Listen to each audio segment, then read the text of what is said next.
¿Sabías que la final de los 100 metros en Seúl 1988 puede ser la carrera más sucia de la historia olímpica?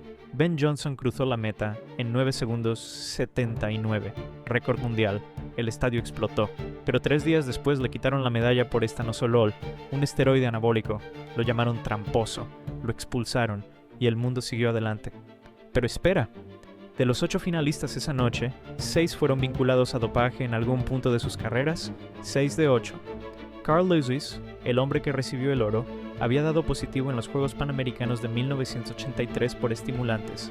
El Comité Olímpico lo perdonó, nunca fue noticia.